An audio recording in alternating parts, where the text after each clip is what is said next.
A esta novela la titulé Fuertemente inspirado en ti. Y ya sé, con eso empezamos fatal. Antes de empezar, quiero aclarar que no soy ningún experto en el tema y que la lista de errores que les voy a mencionar a continuación la extraje directamente de un curso que tomé en línea en la página de Udemy llevado por el profesor José Ramón Navas. Si puedo, les voy a dejar el enlace para que lo chequen y lo consulten si es que les interesa este tema.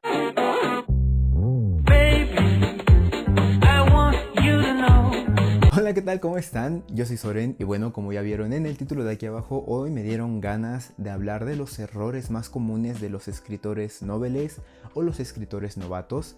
Y bueno, lo dicho, no soy un experto en el tema, pero me parece también una excelente oportunidad para someter a revisión el primer capítulo de una novela que escribí durante el 2015, el 2016. La verdad es que no recuerdo cuándo la escribí, pero lo que sí les puedo decir es que esta novela, cuando yo le puse el punto final, pues la dejé abandonada. No la volví a revisar y realmente estuvo en el baúl de los recuerdos, lo cual en sí mismo ya es un error. En fin, vamos a comenzar.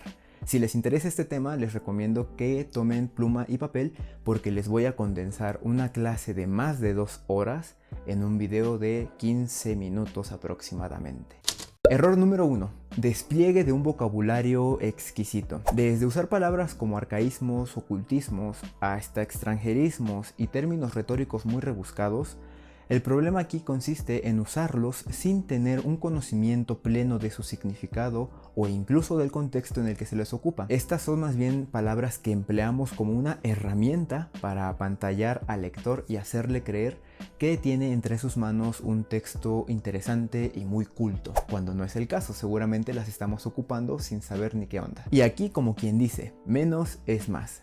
Es más práctico ocupar palabras comunes bien estructuradas a ocupar palabras que suenen muy padres y de las que ni siquiera estemos completamente seguros de su significado. Error número 2. Uso de epítetos. Rojo sangre, duro mármol, serpenteante río, blanca nieve son en realidad ejemplos de esta figura retórica.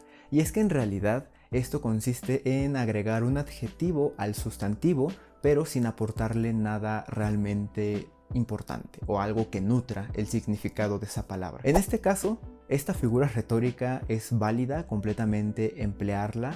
Sin embargo, el problema viene cuando hacemos un uso excesivo de esta y pues se satura un texto con este tipo de juegos verbales en donde realmente no decimos nada y escribimos mucho. En realidad, este es el conflicto de toda la lista de errores que les voy a comentar a continuación. Hacer un uso excesivo de ellos, porque todos y cada uno de los que les voy a comentar a continuación se pueden ocupar, claro, pero siempre con moderación. Número 3. Lugares comunes o clichés narrativos. No me refiero a lo que consideramos un cliché, es decir, una distopía adolescente o un triángulo amoroso.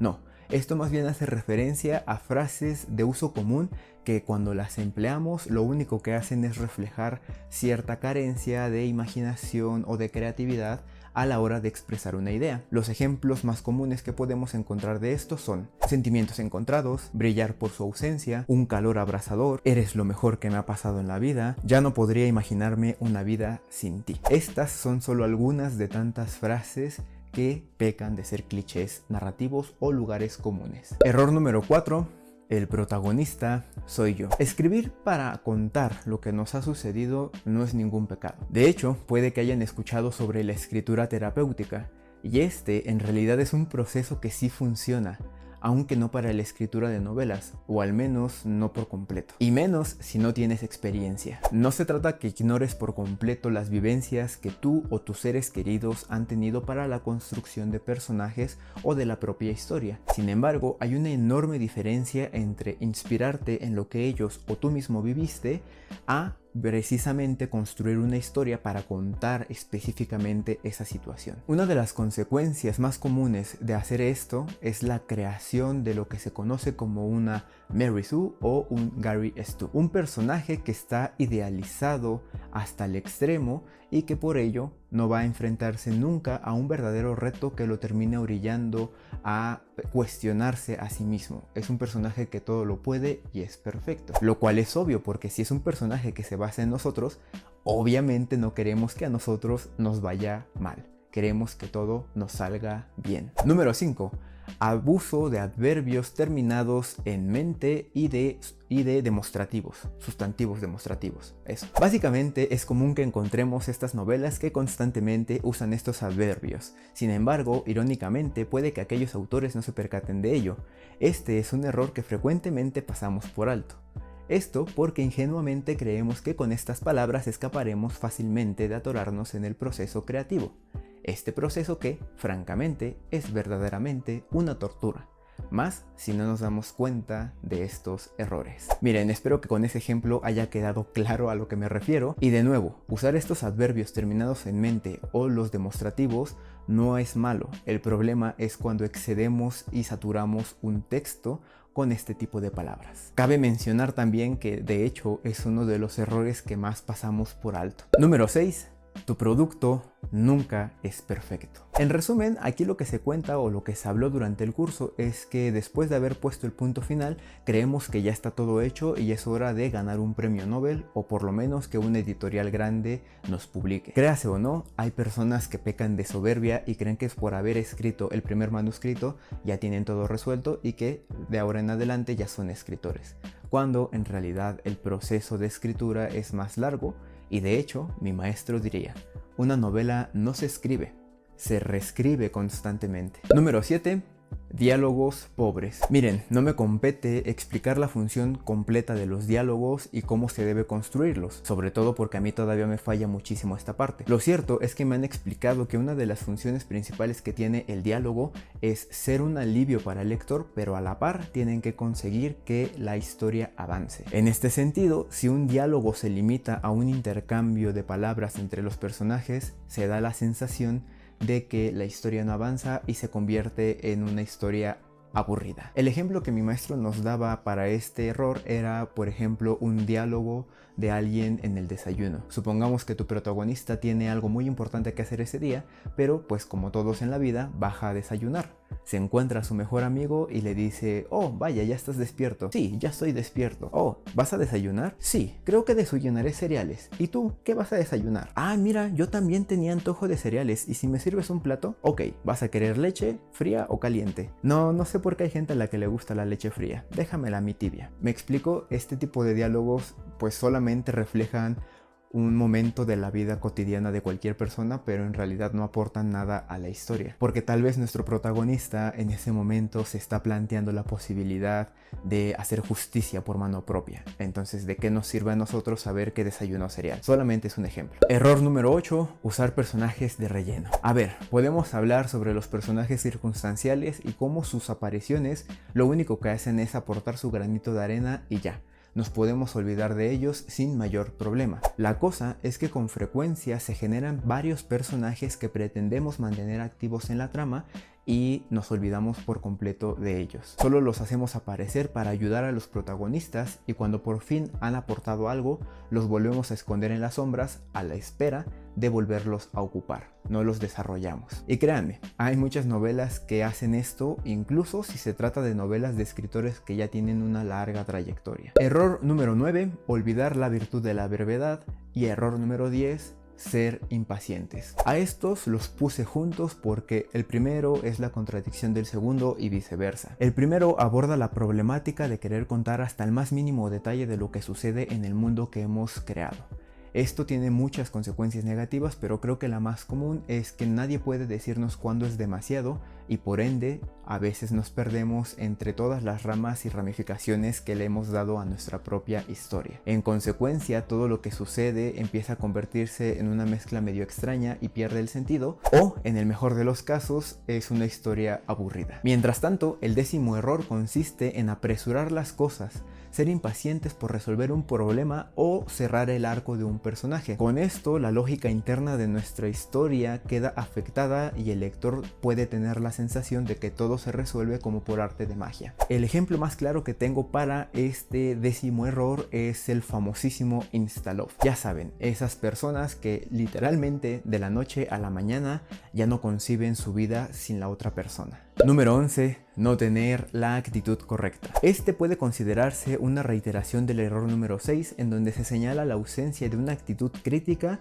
para corregir lo que esté mal en nuestra novela, en nuestro manuscrito, y de paso aceptar los comentarios que nuestros lectores betas puedan hacernos. La verdad es que no solamente se basa en esto, también habla sobre los problemas que tenemos a la hora de trabajar en nuestra obra, ¿no? No solamente sentarte a escribir por hobby, porque si tú lo que quieres es ganar algo de dinero con tus publicaciones, no se trata de escribir de vez en cuando. Se trata de escribir a diario y con una rutina que te ayude a construir antes que andar dando palos de ciego. Entonces a eso se refiere esta parte, que es más bien como la cuestión de lo que haces tú para profesionalizar tu escritura. Ahora sí, vistos estos errores, y que espero que en serio el video no haya quedado muy largo hasta este punto, les voy a leer el primer capítulo de la novela que escribí hace 5 años aproximadamente. A esta novela la titulé Fuertemente inspirado en ti.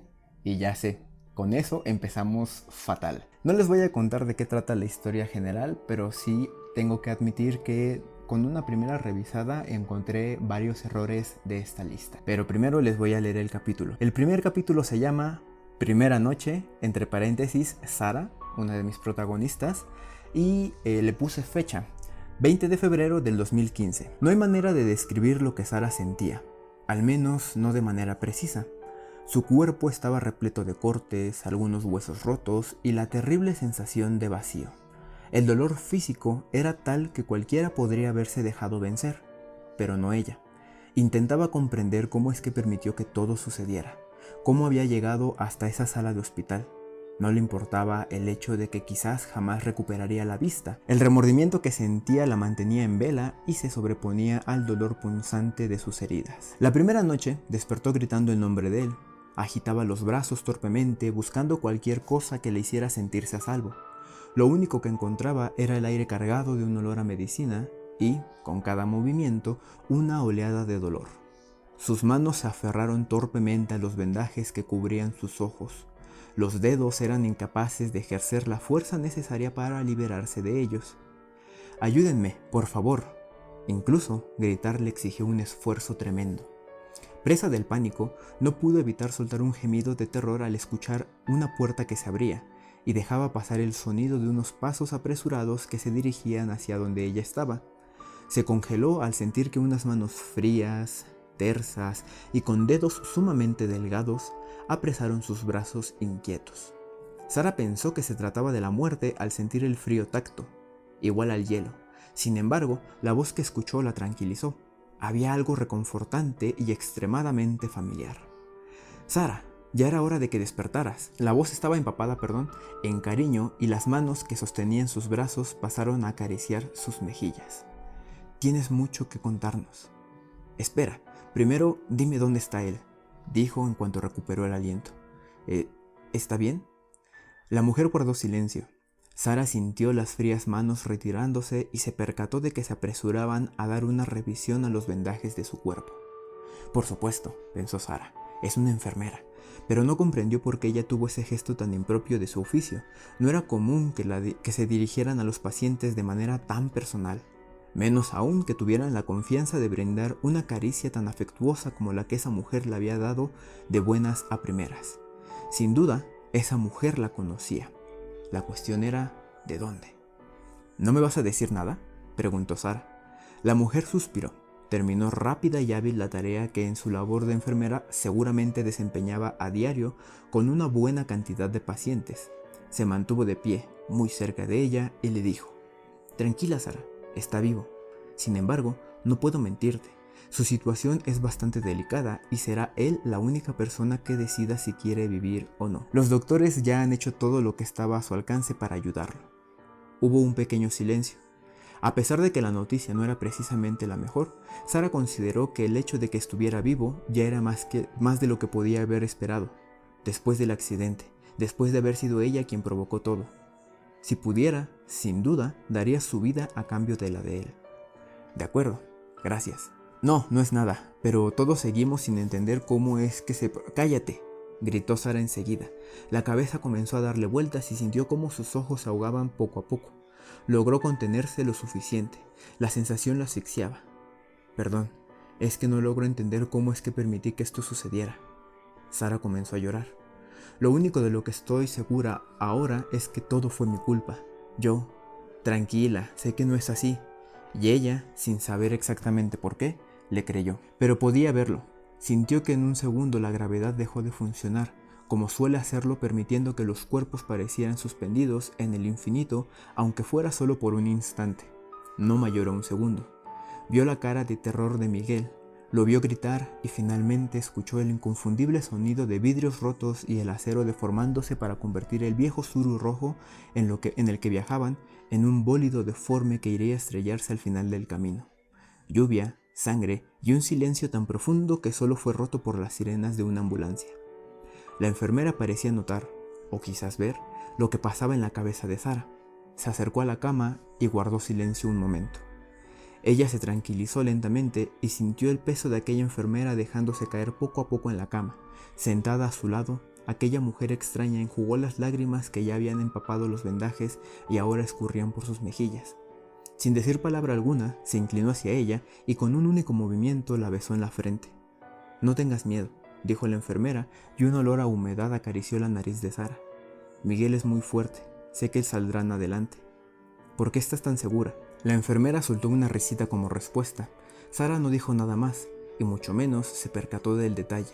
Se sentía bastante cómoda con la compañía de aquella mujer que, hasta ese momento y sin explicación aparente, se había tomado bastantes libertades. «Por ahora estás bastante bien», dijo la enfermera tras un largo y placentero silencio. «Tengo que irme». Y la enfermera se levantó de la cama. Sus pasos ahora sonaban tranquilos, en dirección contraria de la que habían venido, aunque en esta ocasión sonaban distantes, casi irreales. En cuanto dejaron de escucharse, Sara sintió una nueva oleada de dolor. Notó entonces que, en presencia de aquella mujer, este había desaparecido casi por completo. Bueno, pues me di a la tarea de señalar muy rápido los errores que yo encontré en este primer capítulo con los que mencioné en este video. Y sin reservas les digo que encontré el número 3, que son lugares comunes, es decir, frases que se ocupan con mucha frecuencia y que denotan mi carencia de creatividad para haber expresado una idea. Un ejemplo, la enfermera enjugó sus ojos, y esa solamente es uno de los ejemplos, ¿no? También el cómo describo el accidente, cómo es que los vidrios rotos, el metal retorciéndose y el silencio que fue cortado solamente por el ruido de una ambulancia, son frases que ya están previamente construidas y seguramente has leído en otras novelas. El siguiente error de la lista que encontré fue el número 4, en donde tal vez ahorita no se dan cuenta, pero sí se los puedo contar de una vez, y de hecho es la razón por la que yo me siento avergonzado de esta novela. En esta novela el protagonista soy yo. Basé esta historia en un tal vez de lo que hubiera pasado en una situación de mi vida. No quiero decir que estuve involucrado en un accidente automovilístico, ni mucho menos, pero basé las interacciones entre esos dos personajes, el de Sara y el de Miguel, en una relación que yo tuve hace bastantes años. Entonces, conforme va avanzando la novela, esto se deja ver todavía más y bueno, realmente cae en el absurdo en algunas ocasiones. Número 5. Adverbios terminados en mente. Para empezar, el título es fuertemente inspirado en ti, lo cual de por sí ya es empezar con el pie izquierdo. Pero fuera de eso, la verdad es que creo que no pequé tanto de esto, pero de lo que sí me di cuenta es que me hace falta, me hacía falta más variedad en mi vocabulario. No con la intención de ocupar palabras tan rimbombantes, pero sí me hacía falta pues de alguna manera encontrar sinónimos para mujer, enfermera, observar, ojos. O sea, si escucharon más o menos lo que yo les conté o lo que les leí, pueden darse cuenta que hay ocasiones en las que repito mucho las palabras. Luego, número 6. Mi novela no es perfecta. Y aquí otra anécdota respecto a esta novela. Yo la escribí con la intención de participar en un concurso elaborado por Planeta y la UNAM, y que de hecho la ganadora de ese concurso fue Corazón Sicario, que por cierto tiene reseña aquí en el canal. Y la verdad es que me apresuré bastante a terminar este escrito, y cuando por fin lo terminé no lo revisé. Se lo di a Laura, que ya la conocía en ese entonces, para que me ayudara a revisarlo, y ella me hizo algunas acotaciones, yo hice las correcciones que ella me recomendó, pero la verdad es que no la trabajé, simplemente dije, ay sí, ya, así está bien y seguramente voy a ganar. De hecho estaba muy ilusionado porque pensaba que había escrito la mejor obra de mi vida, ¿no? Un premio Nobel en potencia. Pero bueno, son ideas que se tienen en esos momentos. La verdad es que sí me dejé llevar bastante porque era la primera novela que terminaba y nunca le volví a dar el tratamiento para corregirla o mejorar las ideas. El siguiente error de la lista que mencioné, aunque absolutamente no es el último, es el de diálogos pobres. Tal vez aquí no se vio tanto, pero a lo largo de toda la novela entre Sara y Miguel hay varios diálogos que no aportan nada, que solamente son conversaciones bastante X entre ellos, en donde pues solamente se conocen, pero se platican, ¿no? Esta parte de solamente contar antes que demostrar. O sea, Miguel tiene un trauma inmenso por el que está con Sara y Sara se da cuenta de que la está confundiendo, pero antes de demostrar estas situaciones de que Miguel tiene un trauma y de que Sara ya se dio cuenta de que ella no es la mujer que él espera, solamente cuento, ¿no? Que se están dando cuenta de esta situación, pero no expongo situaciones en donde pueda reflejar lo que se supone que están sintiendo. Entonces pues sí, yo tengo diálogos pobres en este sentido, muchos diálogos que no aportan nada a la historia.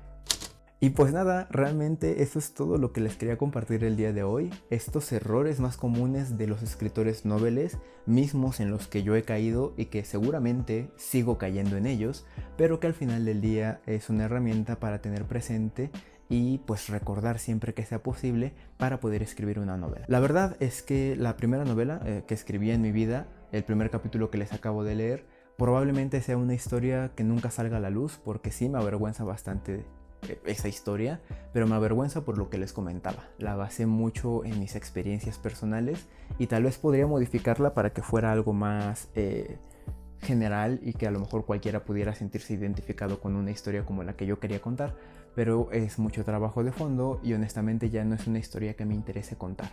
Sin embargo, solo el tiempo lo dirá. Si ustedes encontraron más errores en esta pequeña parte que les mostré de esa novela, estoy abierto a recibir comentarios, estoy abierto a recibir críticas. Y pues nada, eso es todo por ahora. Espero que el video les haya gustado y para no hacerlo más largo, yo me voy. Pero no me voy sin antes desearles que tengan dulces lecturas. Les mando un abrazo inmenso y nos vemos pronto. Iba por YouTube sin saber qué hacer y me encontré con el canal de Soren. Ahora ya no puedo dejarlo de ver, es demasiado sexy, voy a enloquecer. Es demasiado sexy. Sí. Dale like y suscríbete. Gracias.